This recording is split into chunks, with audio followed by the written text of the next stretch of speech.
Dobrodošli v podcastu Unfolding Infinite Storyscapes kulturnega društva Interferenzen. Naša današnja gostja je Dimitra Dimitrova-Vuti. Gospa Dimitrova-Vuti je odraščala v Bolgariji in zapustila domovino, da bi izboljšala znanje nemščine.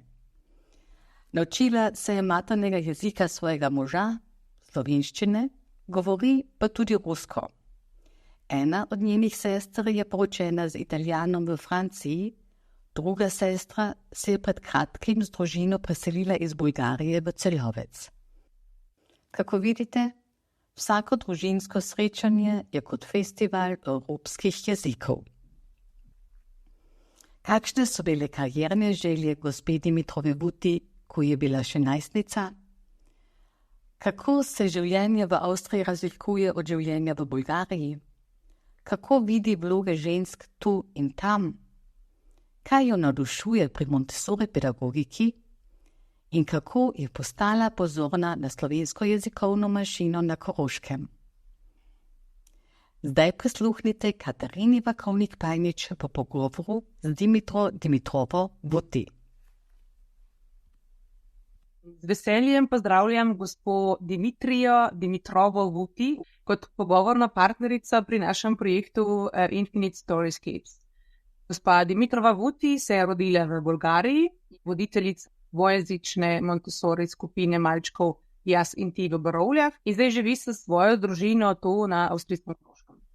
Gospa Dimitrova-Vuti, a te lahko prosim, da se nam predstaviš? Pozdravljena, tudi uradno. Hvala lepa za povabilo in za zanimanje na mojo osebo. Jaz sem iz Bolgarije, na Koroško je bila malo daljša pot. Najprej sem gimnazijo končala v Bolgariji in z 19 potem šla v Nemčijo, ker sem želela se nemščino učiti, ker sem želela najprej nekje v Nemčiji študirati. Tako da sem šla, ideja je bila kot opeja, varuška se reče, ne, za otroke, in ker sem že angleščino znala, me je ena družina kontaktirala in vprašala, ali lahko jaz pridem k njim na otroke paziti in angleško govoriti. Tam sem se pa tudi nemščino naučila in potem sem prišla v Avstrijo študirati v Celovec. Avstrija, ker je mama od teh otrok, ki sem imela v Nemčiji, kot opeja, je Avstrijka, rojena Avstrijka pri Gracu nekje, ampak njena starša sta iz Koroške in mi smo pač z otroci vedno prišli na obisk tukaj sem. In tako sem Celovec poznala in tudi to je bilo faktor, da 2007 je Bolgarija prišla v Evropsko unijo in pol mi ni bilo treba študijske takse plačati. In pol sem rekla, ok, potem pa pridem v Avstrijo študirati komunikacijske vede, sem začela na Celovški univerzi in sem že drugi mesec spoznala svojega bodočega moža, sedajnega moža. Tako sem prišla na Koroško, torej ni bila prav ljubezen, vzrok, ampak zaradi ljubezni sem ostala na Koroškem. Nam lahko opišeš tvojo izobraževalno pot, nekaj si že omenila, torej Bolgarije do študija tu v Celovcu, tudi trenutno si v fazi študiranja in si zelo zasedena, kot si omenila. Nam lahko kaj več opoviš?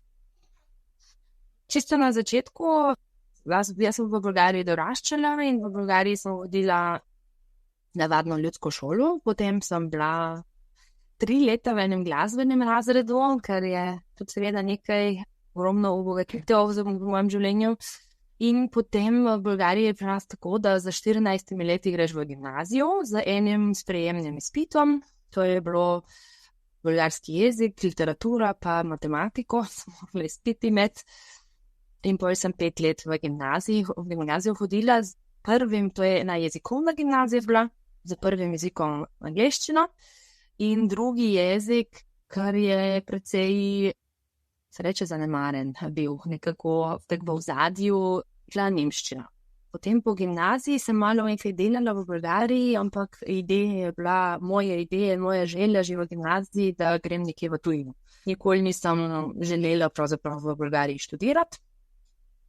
Želja se z pedagogiko ukvarjati in z otroci delati je pravzaprav zelo točno vem, prišla, ko sem 11-letna bila in sem prvič na svojo sestrično opazila, kaj 12 sem bila in ona pač cirka 1 leto. In ko sem mišla, jaz bi lahko delala z otroci in tam se dopade. Moja sestra pa mi je nujno svetovala, na noben način pedagogika ne prinese denar. Ker ti lahko odvetnica postaneš in potem si še vedno ustanoviš ene vrtce, ker moja ideja je bila, moja vizija je bila eno verigo med vrtcev, kot je tukaj poznamo, to so otroške sanje, kot je tukaj poznamo, naprimer, ko imajo Kindernest ali nek takega bi bilo, ja. Ampak ja, iz tega je tudi malo nekaj nastalo, pač 2 skupini je tudi dosti, mislim, več ne bi hotela imeti, tako da čisto v redu. Ja, potem, ko sem bila, to je ta možnost je bila pač OP-ja biti v Nemčiji in tam sem tudi 2 leti pa pol, malo nenavadno za OP-ja, ponavadi so tako 6 mesecev ali 1 leto, ampak meni se je zelo dopadlo. Jaz sem tudi za največjim coachkem tja šla po družini, sem rekla, jaz ostanem. Ja, jaz ostanem celo leto, ostala sem pa 2 leti pa pol in smo v zelo fajn vzdušjem živeli. Jaz sem potem, ko sem malo nemščine že znala, sem začela v njihovem hotelu, oni imajo en hotel, en družinski hotel in potem sem začela tam tudi delati na recepciji.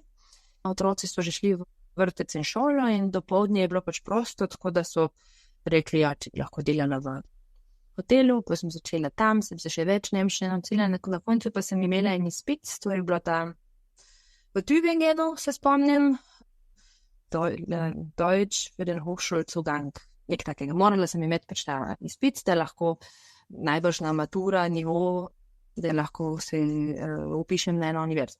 V Nemčiji sem se upisala par univerz, germanistiko, in pa sem tukaj v Avstriji našla to, da bi lahko delala brez semestrske študijske stroške in pa sem lahko direktno to komunikacijske vede lahko upisala. Jaz sem idejo imela, da bi mogla pisati v en časopis, ne točno žurnalistka, temveč ja, nek te vrste.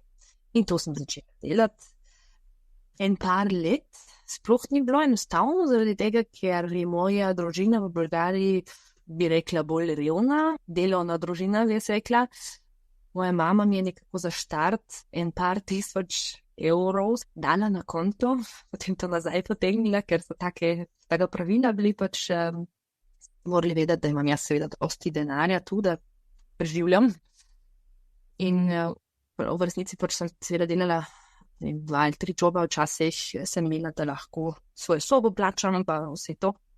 Na začetku je bilo to ena taka politična, ekonomska stvar, da pač ni bilo mest za ljudje iz Bolgarije, ni bilo to. Mislim, da mi je družina iz Nemčije tudi malo finančno podprla, mi imamo še vedno zelo dober odnos in se vsako leto najmanj enkrat srečamo, ker je tak lifelong relationship nastalo z njimi.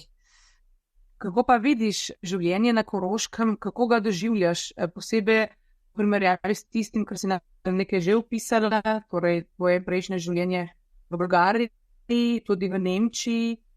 Kje vidiš to razlike in česa morda na Koroškem nisi pričakovala? Kako ocenjuješ to stanje? Jaz spontano bi rekla, dosti stvari je boljše.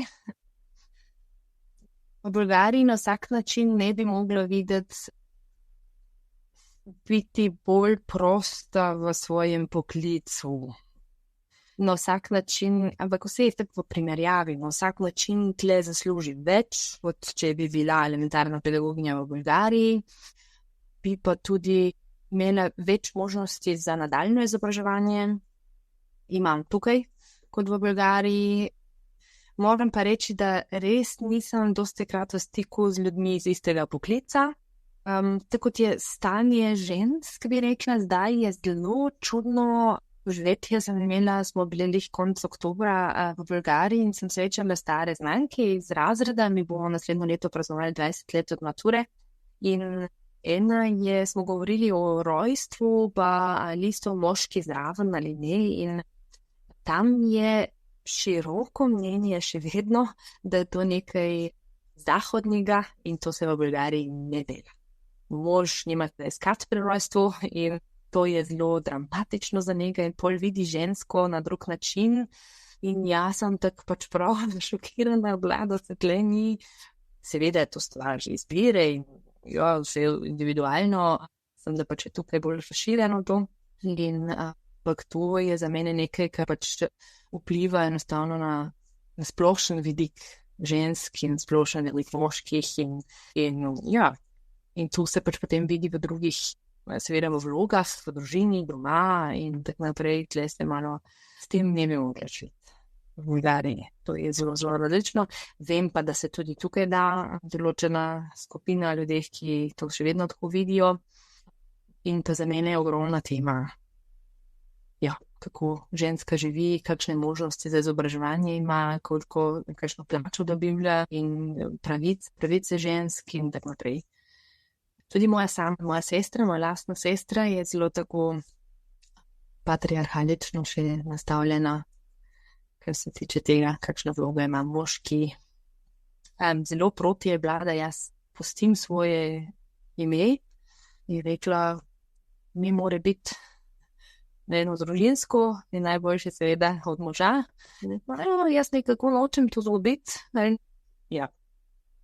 Doslej si živela v različnih krajih in hkrati videla tudi različne vloge žensk. Nekaj ti že omenila. Kaj je tebe oblikovalo in odkot tebi ta tvoja podoba ženske? A lahko primerjaš, če smem tako se izraziti, povprečno žensko na Koroškem in v Bolgariji? Moja mama je celo življenje delala. Nas je tudi 3, jaz imam tudi 3 otroke. Jaz sem imela vtis, da ona stalno dela. Jaz sem tudi zelo z njo hodila na službo. Vem, da je babica dostikrat pazila večno moje sestre, ker pri meni so bili nekako drugačne pogoji. Ampak vem, da je vedno delala.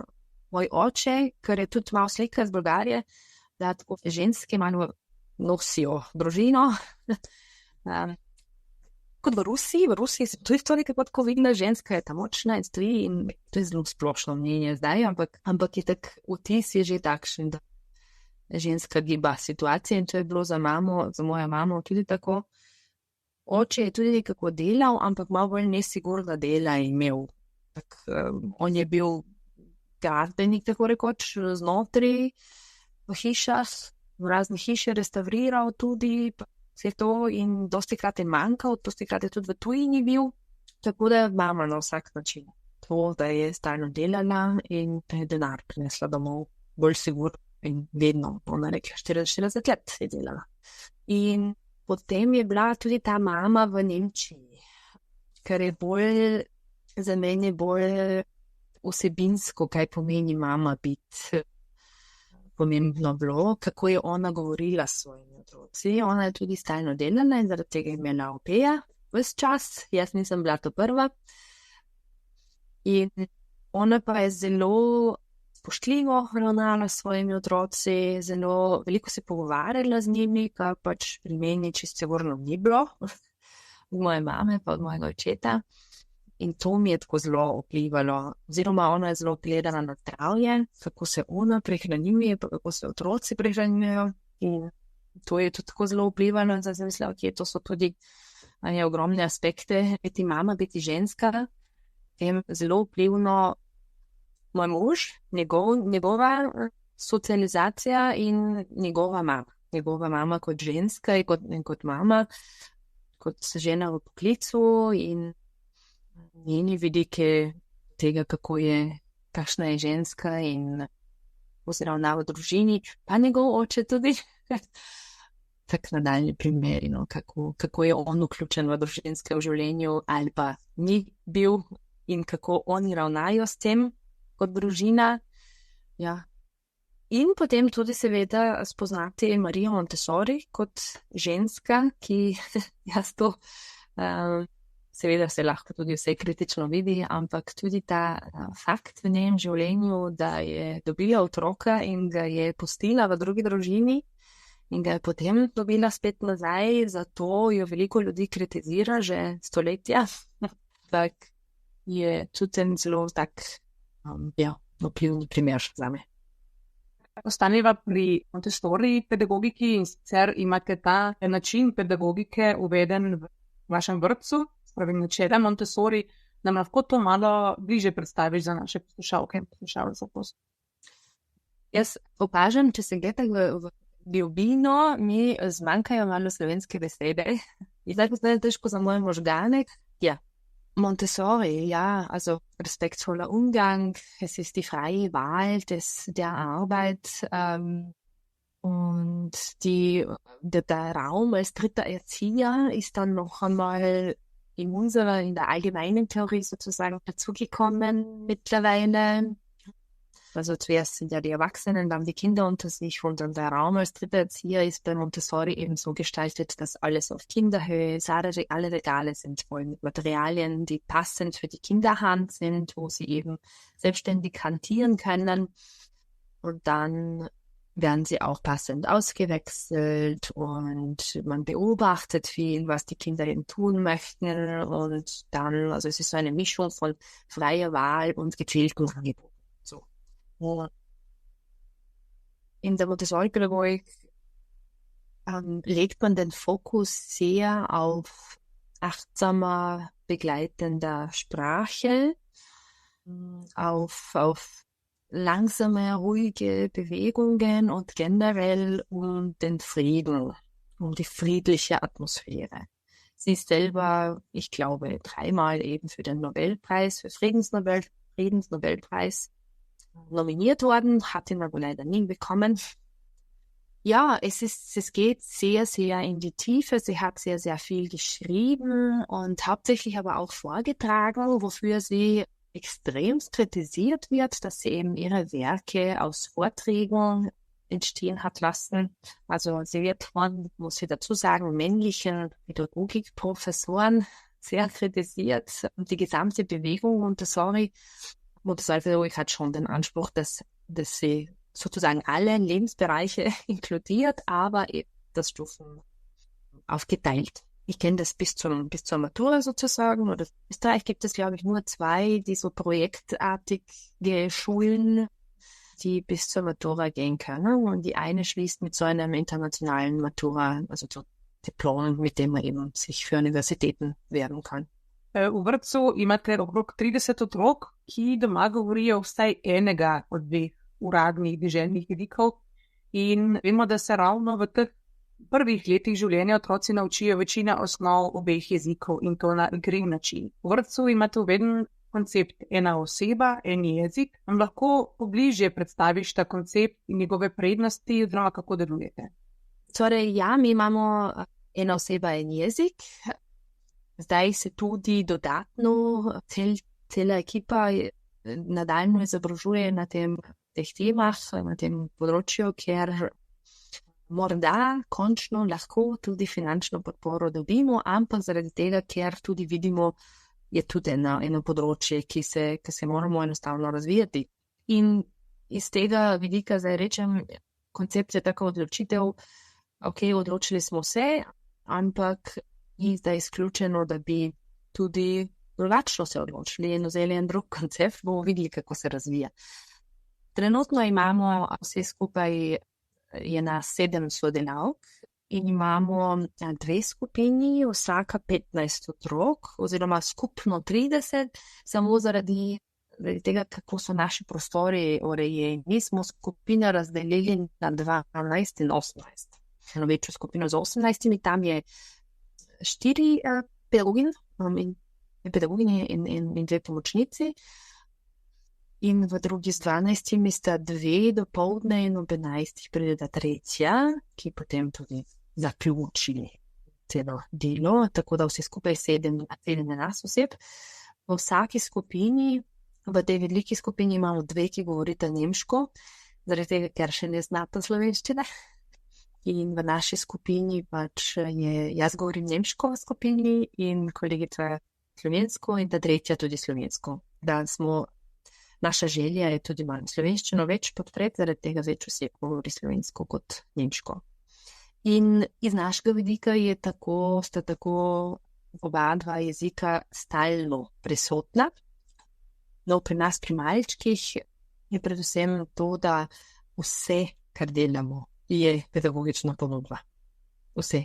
Kako se jaz gibam, kako govorim, tiste stvari pač, kako mi pozdravimo ljudje, kako se nagovorimo, ali krčimo v sobi. Pri malčkih je to tako, da nimamo te vaje, zaradi tega, ker oni še ne znajo abstraktno razmišljati, temveč direktno kopirajo to, kar mi delamo. Ko nam takole razlagaš, kaj te vsem temu žene v tvojem poklicu, kaj ti daje voljo in veselja do dela? Trenutna situacija ekipe je taka, da se tudi na pedagoškem nivoju zelo, zelo dobro lahko skupaj sodelujemo. Skupna refleksija je na vsak način ena ogromna tema in imam trenutno res fajn kolegice, s katerimi, res na profesionalnem nivoju lahko govorimo o otrocih, o starših. To nam veliko pomeni. Čutimo in tudi feedback dobimo od staršev, da smo velika pomoč, velika podpora v vzgoji direktno. To je smisel pravzaprav in take ustanove paralelno do vzgoje doma. Lastni osebni razvoj je ogromna točka. In enostavno, kako razne komunikacijske situacije pri naslednjič boljše naredimo. Na vsak način. Nekaj novega v mojem življenju hodim redno na supervizijo, ki si jo plačam sama, na žalost. Je taka stvar, ker jaz se to trenutno lahko privoščim, drugi kolegice pač ne morejo. In to pač je tudi zahteva iz našega poklica, da bi to vključeno bilo v našem poklicu. Tudi v poklicni skupini sem na Koroškem vključena s tem toliko, ko pač gre med vsakdanjem življenju. Tam skušamo tudi na raznih ravnah poboljšati pogoje v našem poklicu. Ja, to je to in enostavno to je po mojem najbolj pomembno zame. Staršem dati drug različen vidik do malega otroka. Ja, rada bi dala staršem in nekako ta način povezovanja do lastnega otroka. Zložen sta aktivna tudi v manjšinskem življenju na Koroškem, če se dotakneva morda tudi še te teme. Kako si se kot priseljenka vključila v slovensko manjšino in predvsem, kako so te sprejeli Koroški? Zelo zabavna tema. Še se rekla, ja. Ja, to je zelo zanimivo, ker jaz to tako čutim, da bi Bolgarka enostavno res en drug status imela. Ja. Najprej 2007, ko smo se spoznala, sva je samo kolega bila en čas, še 2009, sva parček pasala. Tedaj je že prvo, ko mi je on rekel, da se uči ruščino in jaz pa sem z Bolgarije, vem, kako kirilica gre in da ga on je prosil, da se srečamo, pa da ga naj naučim, kako se črke pišejo. Na liste kot tega prve kavarne imava še vedno in tam sem ozirala pač črke, kako grejo in na to pa je bil potem Daniel 3-krat na vrsti na tečaj ruščine v Rusiji. In tretjič sem zraven prišla z njim. In on je bil 3-krat in 100-krat se učil pač nekaj na tečaje, pa ne vem kje. In jaz sem pač enkrat šla in sem sva oba naredila B2. Ne pa reč, zaradi tega, ker sem bolgarščina in ruščina tako povezana, ne bi zdaj rekla, da na tem nivoju vem nam ruščine seveda, ampak ker je tudi ne uporabljam, samo da pač, branje ni problema, poslušanje cirka tudi ne, ampak mislim, da Daniel celo boljše zna kot jaz, ker se enostavno drugačno ukvarjam. Jaz mislim, da mi je čudno, odkot pa to zanimanje za te. In potem pa mi je on razlagal, jaz nisem vedela tako podrobno o tej zgodovini, vedela sem zdaj, blizu Slovenije je in potem sem tako izvedela, da pač je manjšina tu in parkrat me je obiskal tam, ko sem delala v enem baru in spomnimo 3 ali 4 ponoči, ko sem zaprla bar, on je čakal na me in je hotel mi nujno pokazati slovenski klub, ki ga ni zdaj spet na znovo odprl, ker je on 2006, mislim, so začeli z prijatelji, kolegi, odprli na novo ta slovenski klub, spodaj v Tarvesca štrase je bilo tedaj. In on je bil predsednik, in je vse zelo podrobno še v tem jutru razlagal, čem se gre in zemljevide pokazal, kje so bili koroški Slovenci, pa zakaj slovensko govorijo tukaj in tako naprej. Je zelo simpatično bilo. In tudi sem se začela zanimati, kje sem začela se pol slovenščino učiti na univerzi. Sem mislila, slovenska mašina tu pa je Slovenija tako blizu, se pa začem zapne učiti. Zelo zabavno mi je, če tako mislim, zakaj na to idejo prijem postov nisem vedela, da imamo dočno s tem, da bi se v tej družini slovensko pogovarjala. Jaz že malo nekaj razumem in sem ga prosila, da mi da nekaj za brati. Mi je dal en kup časopisov Nedelja. Se učim slovenščino. Potem sem ta tečaj imela, zraven pa tudi malo hrvaščine, en tečaj hrvaščine sem naučila, da malo take razlike primerjamo, pod hrvaščino nisem naprej delala na žalost. Potem sva skupaj prišla in na točke je njegov oče je rekel, samega začetka pač je reči nekaj v bolgarščini, za nekaj v bolgarščini, to zveni podobno, ti znaš bolgarsko, jaz bom sam slovensko s tabo govoril od zdaj naprej. Franca zelo redko slišim nemško govor. In potem 2010 sem šla v Bovec na ta intenzivni tečaj, ki se ga da 2 tedna, je super pomagalo. In sem še v študiju bila leta dolgo in sem potem še Erasmus naredila v Kopru. Pol leta sem bila v Kopru. Želiš tvojim oziroma vajinim 3 hčerkam za prihodnost?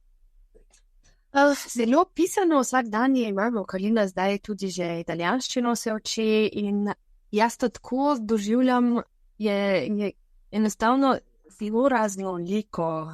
Naše mišljenje, te jezikovne igrice, ki se igrajo Daniel, pa predvsem Karina, tiste izzive kot to, da med sabo te 3 govorijo nemško, ampak zelo dobro vemo, če gremo v Bolgarijo, pol samo bolgarsko govorijo z babico, ker vejo, da te druge jezike ne govorijo, da ona ne razume. Svojimi sestričnami, ki živijo v Franciji, moja sestra živi v Franciji, pa njen mož je Italijan, pa imamo še ta 2 jezika nekako zraven. In sestra iz Bolgarije se je preselila z družino v Celovec in 2 fanta tudi se zdaj pač ona 2 sta nekako zelo hitro. Oni so v gimnazijo direktno prišli in govorijo zdaj nemško, pa vse enostavno res šteje njihovo znanje v drugih predmetih in ne samo nemščina. Tako zelo pozitivno doživljamo vse te jezike pa kulture okrog sebe in slovenščina je tudi zame nekaj, kar je še en projekt, je še nekako nikoli ne bi rekla, da super večno govorim, piše. Kot rečeno, če se gre v globino in nekako opazim, da mi manjkajo besede, želim jim hčerkam, da se boljše naučijo kot jaz na vsak način, da uporabljajo slovenščino. Želim jim, da bolgarščino nekako tudi uporabljajo zase, ampak tudi, če ne bi bilo škoda, ampak jaz se tudi aktivno bavim z njimi, stalno kupujem knjige iz Bolgarije, pa jim stvari dajem, učijo se črke, zdaj pravzaprav vsi 3 znajo brati in pisati v bolgarščini. Marta je 5, pa tudi že v vseh jezikih nekako se znajde, seveda na svoji ravni, ampak je res pisana stvar. Želim jim res, da to uporabljajo, da vejo, da je to ena zelo obogatitev in močna sposobnost, ki jo imajo, ena super možnost, ki so jo imeli v življenju s toliko jeziki štartati, da to ocenijo enostavno in da se ne sramujejo ali pa da ne vem, nekje ta drugi jezik govoriti ali nekaj takega. Mislim, da trenutno to še ni, ali to ne bo prišlo, upam. In da delajo nekaj, kar rade delajo v življenju. Draga Dima, najlepše iz srca se ti zahvaljujem za ta zanimiv pogovor, za te številne točke, ki si nam jih pokazala, kaj vse se da narediti in s kakšnim entuziazmom predvsem se ti lotevaš teh tem in zanimivih vprašanj, tudi na manjšinskem področju. In veseli me, da si danes našla čas in da si bila z nami. Hvala ti in srečno vaši jezikovno nadarjeni, široki družini. Hvala lepa. Vse dobro želim. Slišali ste Katarino Vakovnik-Pajnič v pogovoru z Dimitro Dimitrovo-Vuti v podcastu Unfolding Infinite Storyscapes kulturnega društva Interferenzen.